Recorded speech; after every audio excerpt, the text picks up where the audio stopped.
One day বিশ্বকাপের পরবর্তী আসরে খেলতে বাছাই পর্ব খেলতে হবে বাংলাদেশকে, এমন গুঞ্জন ছড়িয়ে পড়েছিল। তবে সেটা নাকচ করে দিয়ে এক বিবৃতিতে বাংলাদেশ ক্রিকেট বোর্ড বিসিবি জানিয়েছে, আসন্ন 2027 ওয়ানডে বিশ্বকাপে খেলতে আরও 24টি ম্যাচ পাচ্ছে বাংলাদেশ।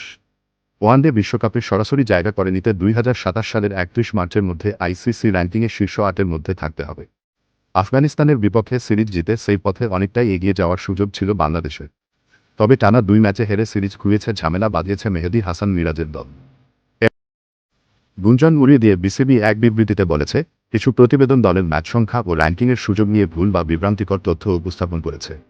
বাস্তবে বর্তমান ICC future tours programme FTP অনুযায়ী বাংলাদেশ আজ থেকে নভেম্বর 2026 পর্যন্ত মোট 24টি ওয়ানডে ম্যাচ খেলবে, দেশে ও বাইরে। এই সময়কালটি বিশ্বকাপের সরাসরি যোগ্যতা অর্জনের জন্য অত্যন্ত গুরুত্বপূর্ণ, যেখানে আয়োজক সাউথ আফ্রিকা ও জিম্বাবুয়ে বাদে শীর্ষ 8 দল আইসিসি ওয়ানডে র্যাঙ্কিংয়ের ভিত্তিতে স্বয়ংক্রিয়ভাবে বিশ্বকাপে জায়গা পাবে। বাংলাদেশ দলের বাকি থাকা ম্যাচগুলোর বিস্তারিত প্রকাশ করেছে বিসিবি। আফগানিস্তানের বিপক্ষে বাকি থাকা এক ওয়ানডের সঙ্গে ওয়েস্ট ইন্ডিজের বিপক্ষে 3টি, পাকিস্তানের বিপক্ষে 3টি, নিউজিল্যান্ডের বিপক্ষে 3টি, অস্ট্রেলিয়ার বিপক্ষে 3টি, জিম্বাবুয়ের বিপক্ষে 5টি, আয়ারল্যান্ডের বিপক্ষে 3টি ও ভারতের বিপক্ষে 3টি ম্যাচ ওয়ানডে ম্যাচ খেলবে বাংলাদেশ।